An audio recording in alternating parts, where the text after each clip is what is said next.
हाँ, सर्जरी से हाइट बढ़ा सकते हैं, पर वो बहुत टाइम टेकिंग प्रोसेस है। अगर डिसलोकेशन हुआ तो डिसलोकेशन होने के समय में, अगर समझो आप शोल्डर डिसलोकेट हुआ तो वो जब ये बॉल एंड सॉकेट जॉइंट है ये बाहर आए तो वो सराउंडिंग जो रगा रहते हैं ना, जो मसल्स और जो स्ट्रक्चर्स रहते हैं ना, वो खींचेंगे। एक छोटा इंजरी नेग्लेक्ट करके बड़ा करके पूरा करियर स्मैश करने का उतना एग्रेशन, उतना चांस नहीं लेना। हाँ, रोड रहेगा, रनिंग अच्छा है, पर किस सरफेस, कौन सा सरफेस में भाग रहे हैं वो भी इम्पोर्टेंट है। तो दूध पीने से हड्डियां मजबूत होती हैं, ये बात कहाँ तक सही है?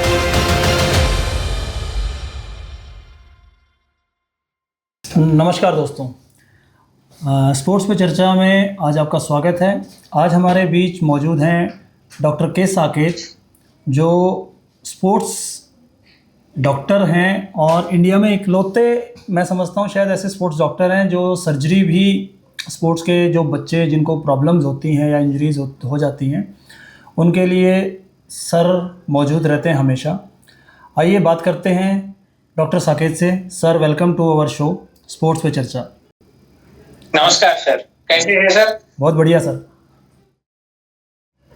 तो आज हम डिस्कस करेंगे सर, जो बहुत उपयोगकार है जिन क्रीडाकारों को, जो क्या क्या इलाज देंगे, ऑन फील्ड क्या ट्रीटमेंट देंगे, और prevention is better than cure है, तो प्रिवेंशन के लिए क्या क्या करेंगे, इंजरीज प्रिवेंट करने के लिए क्या क्या प्रिकॉशंस लेंगे, ये पूरा हम डिस्कस करेंगे आज। तो आप सवाल पूछिए, जो उसके सवाल एक 5 मिनट्स एक सवाल इन ब्रीफ हम डिस्कस करेंगे। आखिरी में एक सवाल के बाद कुछ डाउट है तो आप पूछ लीजिए, मैं उनको जवाब दूंगा। Thank you sir, thank you. तो सर, हमारा सबसे बड़ा एक मेरा मेजर क्वेश्चन मेरे लिए, क्या सभी के लिए है, कि स्पोर्ट्स डॉक्टर का स्पोर्ट्स के साथ क्या कनेक्शन है, मतलब क्यों जरूरी है, why it is important in sports as a doctor.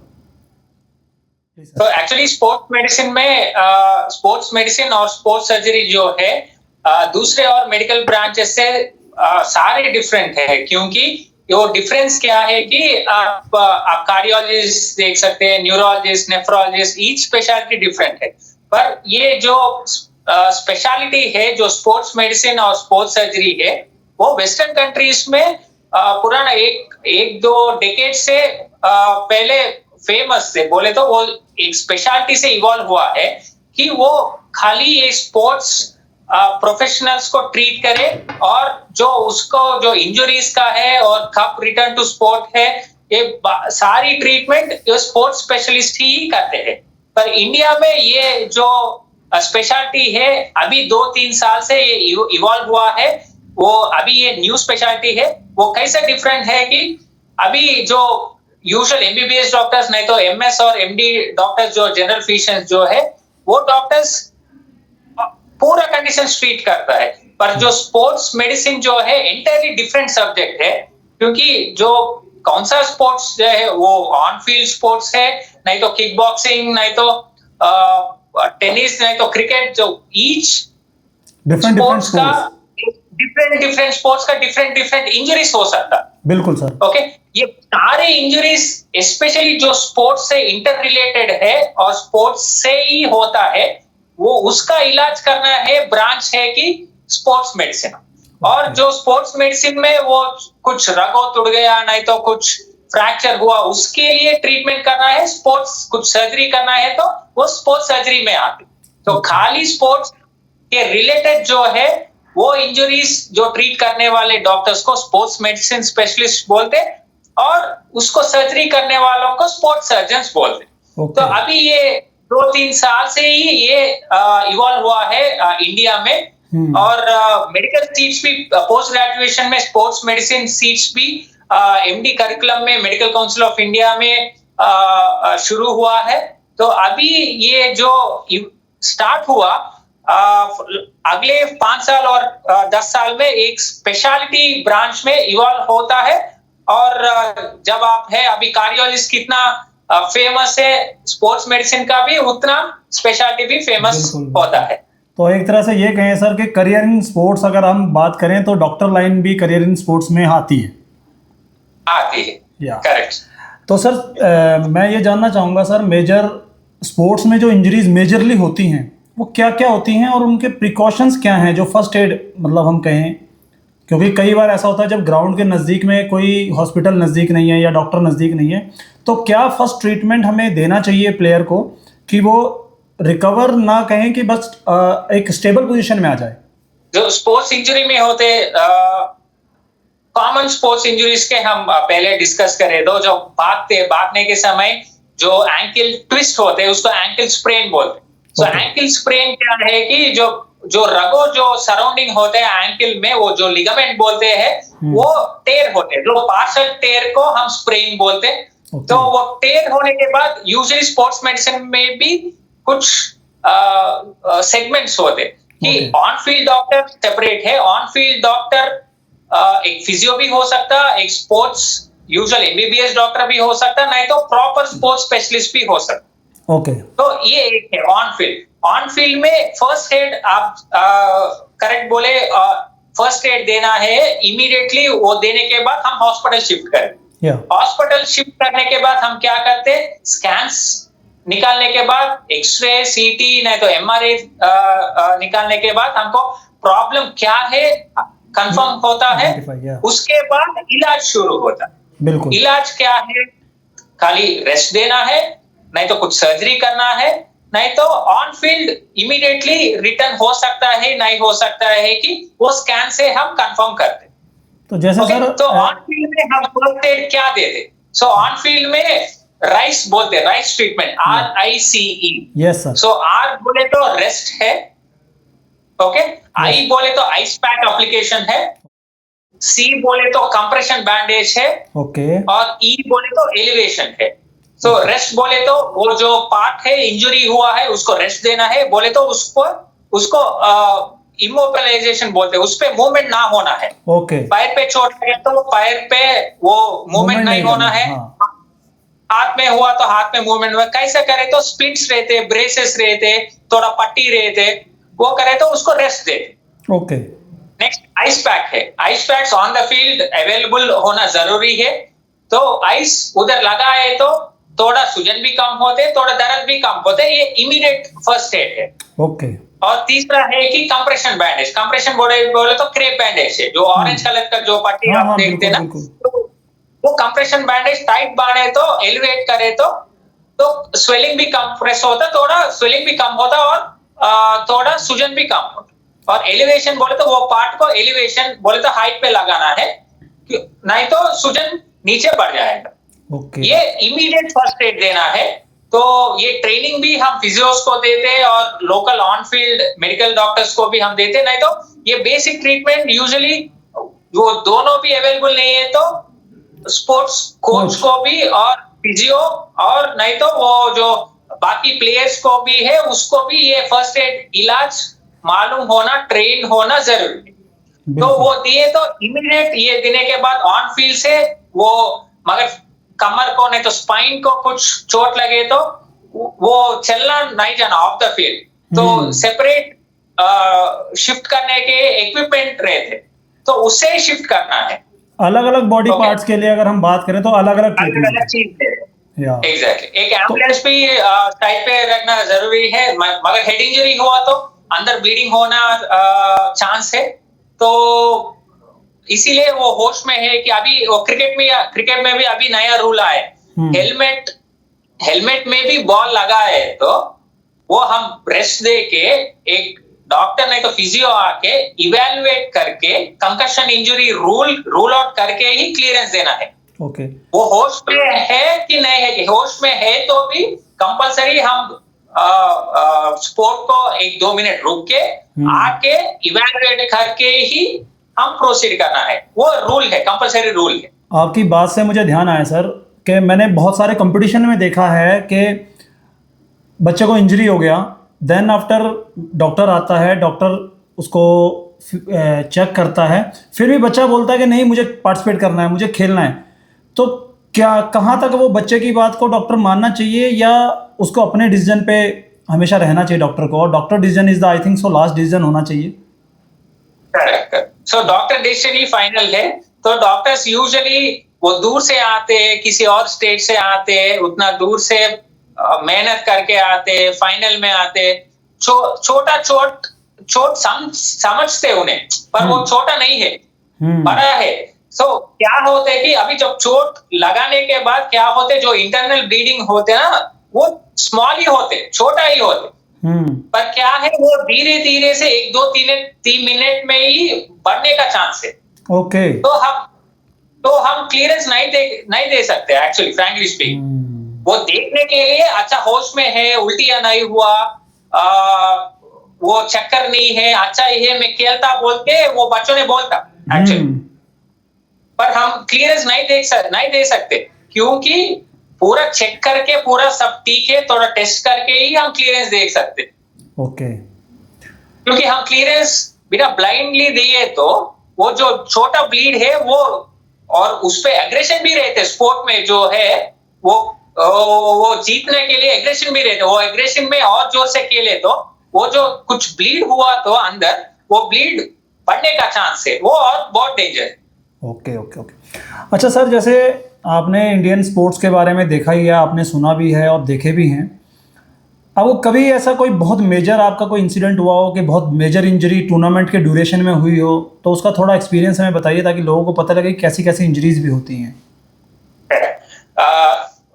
Examples लूंगा कि टूर्नामेंट्स में क्या होते हैं, उनका जो कैरियर होते ना, वो कैरियर एक साइड पे रहेगा और इंजरी एक साइड पे रहते। क्या होते, ये जो इंजरी जो होते ना, वो नेग्लेक्ट करके वो आगे बढ़ते, पर क्या होते, वो छोटा गलत से क्या होता, उनका करियर ही स्पॉइल हो जाए।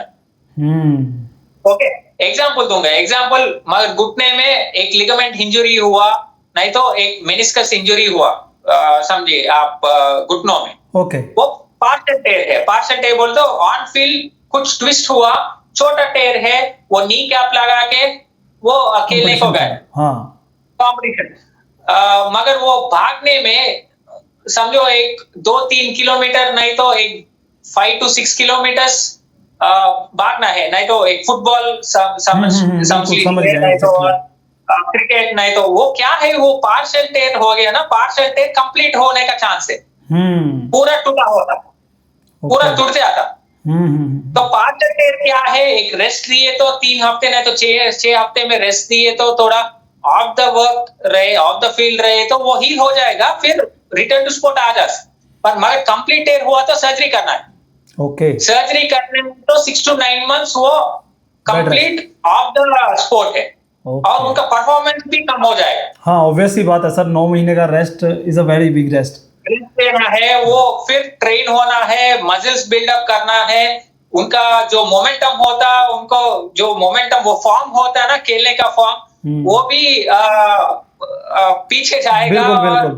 फिर शुरू से करना है। तो छोटा इंजरी भी जो क्या होता है, वो जो जोश में होते हैं ना, जो खेलने के समय में जीतना है, जोश में मेडल लाना है, वो उस पे ध्यान रहेगा। पर इसमें जो है मेन इंजरीज नेग्लेक्ट करे तो उनका करियर ही स्पॉइल हो जाएगा। वो फॉर्म नहीं हुआ तो फिर सेलेक्ट नहीं होता, बिल्कुल, फिर क्लियरेंस नहीं होता है, फिर असर पड़ेगा, क्या करेगा फिर उसके बाद। तो इसीलिए छोटा इंजरी भी नेग्लेक्ट नहीं करना है। छोटा इंजरी के बाद ही सही उनका स्पेशलिस्ट से कंसल्ट करना है, उनका क्लियरेंस के बाद ही उन्हें फिर वापस फील्ड पे जाना। अच्छा सर, जैसे मेजर प्रॉब्लम हमारे को बोन डिसलोकेशन या कोई फ्रैक्चर होना या लिगामेंट्स का ब्रेक होना, यही मेजर मेरे ख्याल से इंजरीज जो सबसे ज़्यादा आती हैं वो ये हैं। तो जैसे बचपन में हमने सुना है तो दूध पीने से हड्डियां मजबूत होती हैं, ये बात कहाँ तक सही है सर?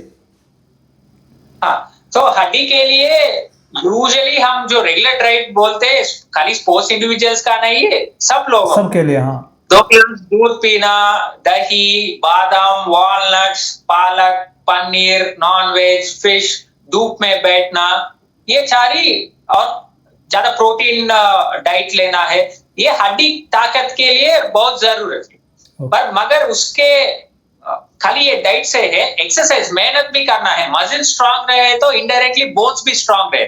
ओके। तो खाली जो जो जिम में जो एक्टिविटीज करते हैं ना, जो मसल स्ट्रेंथनिंग करने का जो एक्सरसाइजेस करते हैं, वो मसल्स हड्डी के साथ ही रहेगा। ओके। हड्डी अटैचमेंट से ही मसल्स है, हम्म। तो वो मसल स्ट्रांग रहेगा तो इनडायरेक्टली बोन्स भी स्ट्रांग रहेगा। ओके। तो डाइट इंपॉर्टेंट है, जिम एक्सरसाइजेस भी इंपॉर्टेंट है, और जो ट्रेनिंग भी करते, वार्म अप करते एक ही साथ। मगर और जो गलत बात क्या है कि जो जो क्या करते ही सब लोगों को एक ही साथ, मगर टूर्नामेंट खेला है तो बिना वार्म अप से, बिना ट्रेनिंग से जाए तो डेफिनेटली मसल क्रैम्प्स, नहीं तो मसल कैचअप, नहीं तो मसल टेयर्स होने के चांसेस बहुत ज्यादा है। Okay okay okay. तो क्या है, मेन टूर्नामेंट का पहले एटलीस्ट 1 to 2 months धीरे धीरे से टोन अप करना है, वार्म अप करना है। यूजुअली स्टार्टअप मगर रनिंग करना है तो पहले दिन 1 किलोमीटर भागना है, उसके बाद ही धीरे धीरे से भागना है, स्टेप बाय स्टेप उसको इंक्रीज करना है। एग्जैक्टली। तो मगर क्या है, एक ही साथ, मगर ट्रेनिंग के समय में भी एक ही साथ 5 किलोमीटर भागते हैं लोग, वो भी गलत बात है, क्योंकि वो ज्यादा करे तो हील पेन आ जाएगा, उधर टेंडो एक्लिस रहेगा, वो टेंडो एक्लिस का उधर टेंडोनाइटिस आ जाएगा, उधर सूजन आ जाएगा, वो खाली 1 किलोमीटर भी नहीं भाग सकते उसके बाद। तो धीरे धीरे से एक कोच रहेगा, एक ट्रेनर रहेगा, नहीं तो हमारे जैसा स्पेशलिस्ट से पूछ के ही आप कुछ प्रोटोकॉल, ये हफ्ते में क्या करना, दूसरे हफ्ते में क्या करना, वो आप सही एडवाइस लेने के बाद ही आप ट्रेनिंग का schedule, you can say that कि एक ट्रेनिंग का शेड्यूल होना चाहिए, जिस शेड्यूल के अकॉर्डिंग बच्चा ट्रेनिंग अपना करे। अब यूजुअली सर इंडिया में या मैंने वर्ल्ड में कहीं भी हम जहाँ स्पोर्ट्स चलता है तो एक जर्नल, जैसे आपने बताया 5 किलोमीटर भागना या 10 किलोमीटर भागना, तो जैसे हम इंडियन प्लेयर्स जो हैं ज़्यादा रोड रनिंग्स करते हैं, उसके क्या मेजर, मतलब वो सही है या गलत है, उसके मतलब मैं यही जानना चाहता हूँ आपसे। हाँ, रोड रनिंग अच्छा है, पर किस सरफेस, कौन सा सरफेस में भाग रहे हैं वो भी इम्पोर्टेंट है। हाँ। तो जो सरफेस पे रोड पे भागना है वो अच्छा नहीं है, वो गलत है। क्या कैसे रहना है, सरफेस इवन रहना है, फ्लैट रहना है और स्मूथ रहना है। तो कौन सा अच्छा ट्रैक है, ये कंकर रोड जो होता है वो उस पे नहीं भागना है, वो मडी सरफेस होते ना, मिट्टी उस पे भागना नहीं है। फ्लैट इवन सरफेस जो होते ना, हमारे ट्रैक्स रहते ना हमारे ग्राउंड पे, वही करेक्ट ट्रैक्स पे भागना है, करेक्ट है। तो सर जैसे अभी ट्रैक्स की अगर हम बात कर रहे हैं तो हमारे 99% पूरे इंडिया में आपको भी पता है कि इक्विपमेंट्स का बड़ा एक इशू रहता है, ट्रैक्स तो हर जगह अवेलेबल नहीं है। तो क्या रोड के कंपैरिजन में मिट्टी मड वाला जो ट्रैक है उसको यूज किया जा सकता है?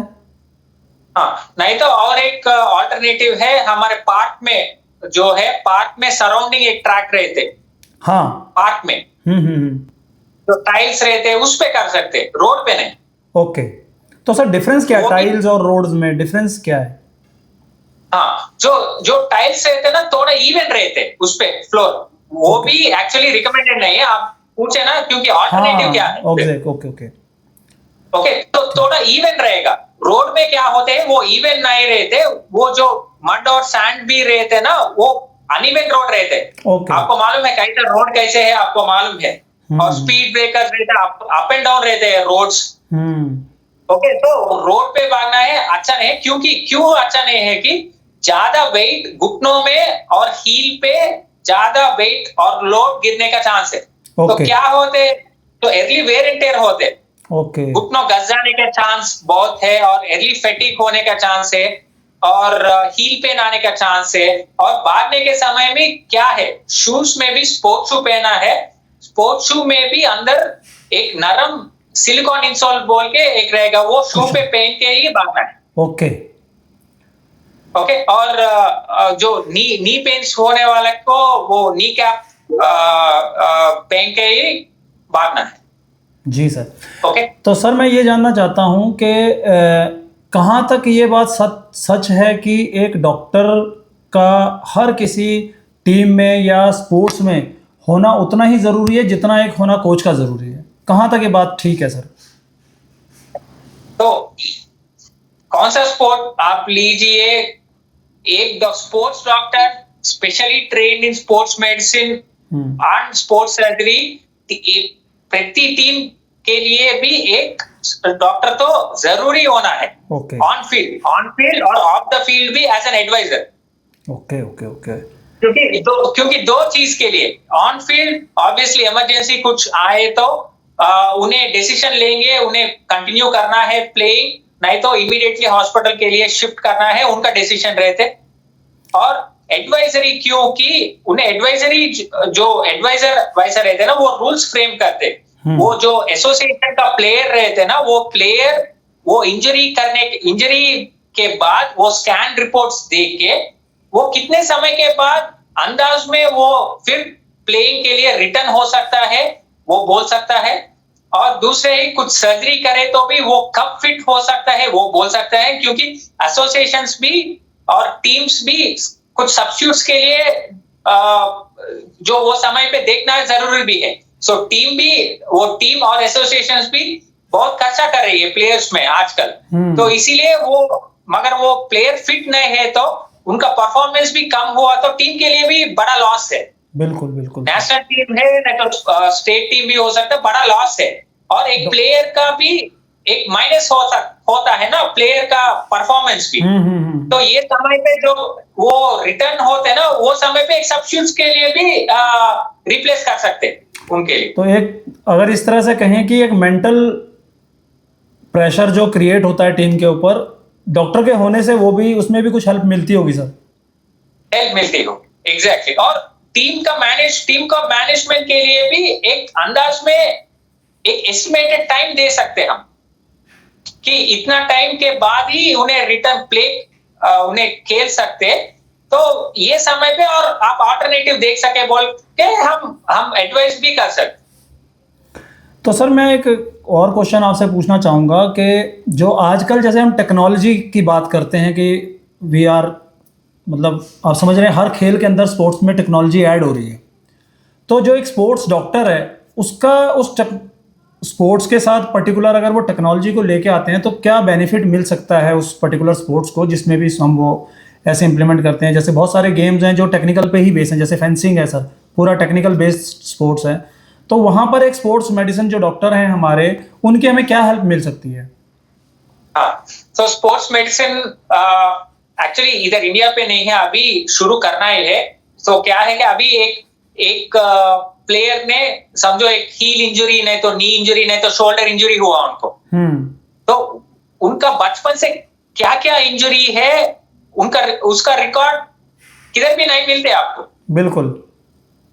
तो मगर जब फील्ड में हुआ तो जब नोटिफाई करते वो उसका भी रिकॉर्ड नहीं होता, इसको भी नहीं मालूम। नहीं है सर, बिल्कुल ठीक है। तो ये पूरा इंजरी एक एसोसिएशन में, एक बॉडी में, नेशनल बॉडी में, तो एक रूल आना है कि कौन सा स्टेट में कौन सा प्लेयर ने क्या क्या इंजरीज हो गया है, उसका इलाज क्या हुआ है, वो इलाज होने के बाद कैसे रिकवर हुआ है, उसके बाद परफॉर्मेंस कैसा चल रहा। ओके, ठीक है। तो दो चीज के लिए ये काम करेगा।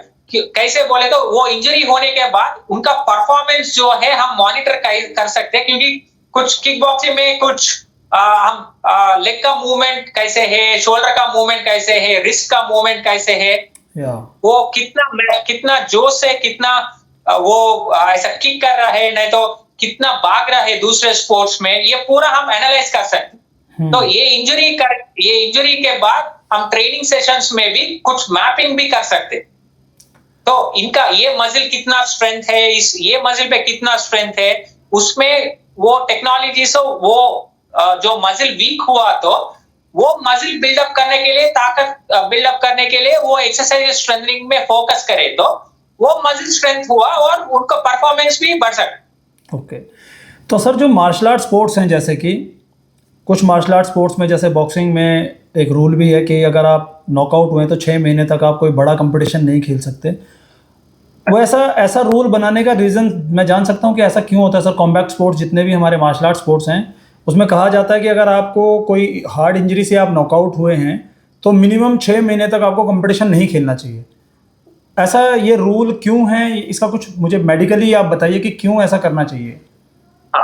तो क्योंकि मगर हड्डी फ्रैक्चर हो, हार्ट इंजरीज बोले तो यूजुअली बोन फ्रैक्चर से, डिसलोकेशन से, नहीं तो लॉस ऑफ टीथ है, नहीं तो हेड इंजरीज है।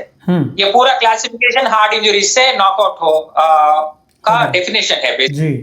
तो फ्रैक्चर हुआ तो यूजुअली हड्डी जुड़ना शुरू होना है के लिए ही 6 हफ्ते लगेगा।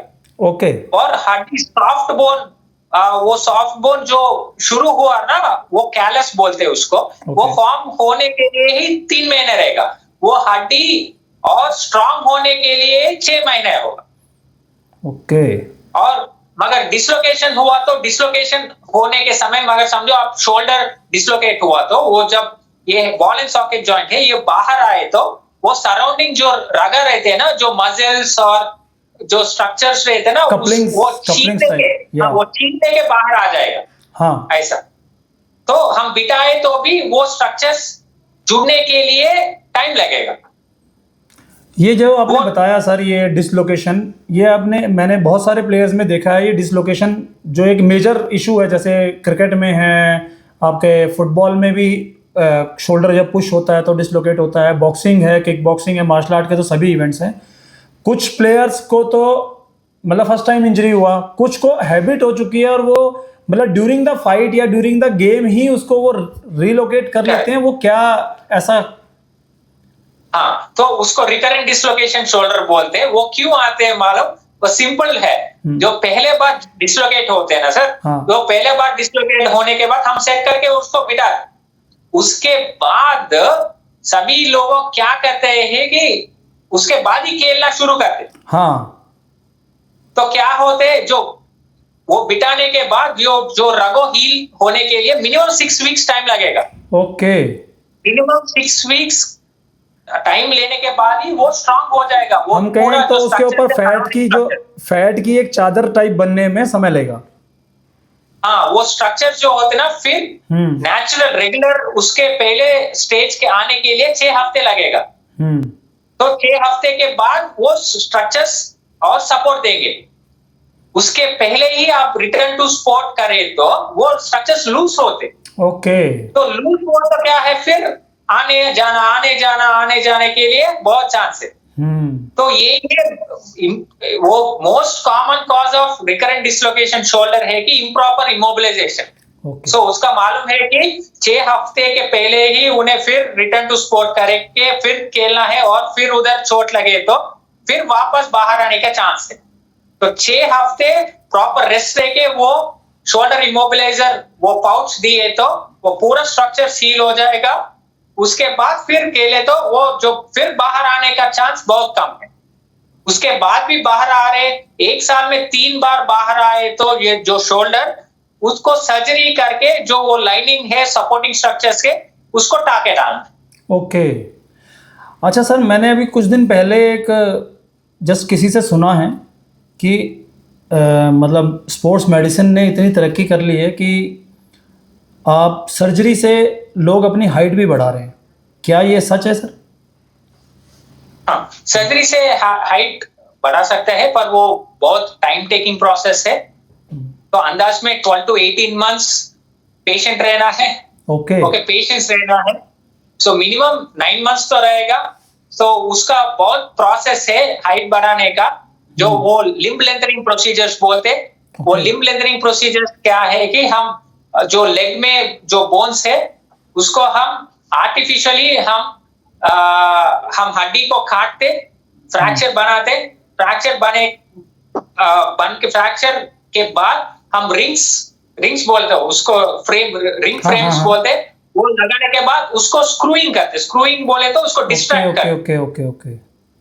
डिस्ट्रैक्ट करे तो थोड़ा स्पेस आ जाएगा। हाँ। तो हम आर्टिफिशियली स्पेस क्रिएट करें, और उसके बाद और ऊपर का जो है उधर भी एक फ्रैक्चर करना है। हम फ्रैक्चर करें तो वो उधर से ऊपर जाके उधर जुड़ेगा, और ये स्पेस में जो है हम डिस्ट्रैक्शन के बाद कंप्रेशन मोड में करें तो उधर नया हड्डी आ जाएगा। ओ, तो क्या सर ये जो हमारी बोन्स है ये अपने आप भी रिकंस्ट्रक्ट होती हैं?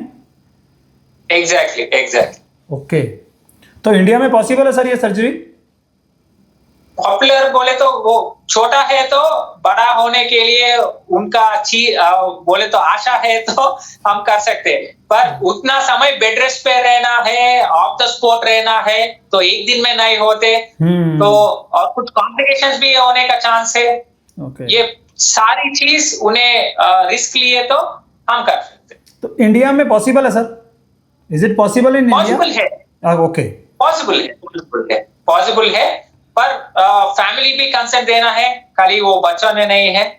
तो कुछ कॉम्प्लिकेशन हुआ तो नहीं जुड़े तो एक 5% कॉम्प्लिकेशंस का रेट भी है, 95% सक्सेस होते, 5% सक्सेस नहीं हुआ तो और रिकवरी टाइम और बढ़ेगा। क्योंकि ना सर, मैंने जैसे इंडियन स्पोर्ट्स में इतने साल से मैं भी रहा हूँ और मेरे दोस्त भी बहुत हैं, बहुत सारे लोग ना इंजरी की वजह से ही स्पोर्ट्स से कट ऑफ हो जाते हैं। जैसे आपने बताया कि अगर टाइमली प्रिकॉशंस नहीं लिए तो वो लाइफ में फिर दोबारा स्पोर्ट्स में आ नहीं सकता है। ऐसी बहुत बड़ी इंजरीज होती हैं, है ना? तो क्या कभी जब वो रिकवर हो जाए कई सालों में, तो क्या वो कमबैक कर सकता है सर स्पोर्ट्स में? हाँ, तो सर्जरी क्या कौन सा इंजरी है उस पर डिपेंड होते।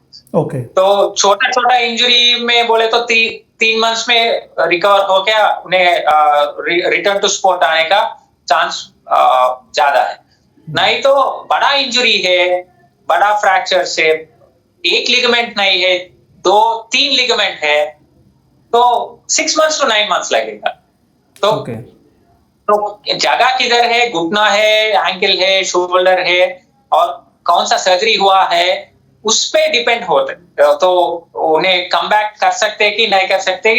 कम बैक तो डेफिनेटली कर सकते हैं, पर कितना टाइम लगेगा वो इंजरी से डिपेंड होता, कौन सा सर्जरी पे डिपेंड होता। और इम्पोर्टेंटली सर्जरी में खाली 50% रिजल्ट होता, 50% रिजल्ट रिहैबिलिटेशन, उसके बाद जो उन्हें फिजियोथेरेपी करते उससे डिपेंड होता है रिजल्ट।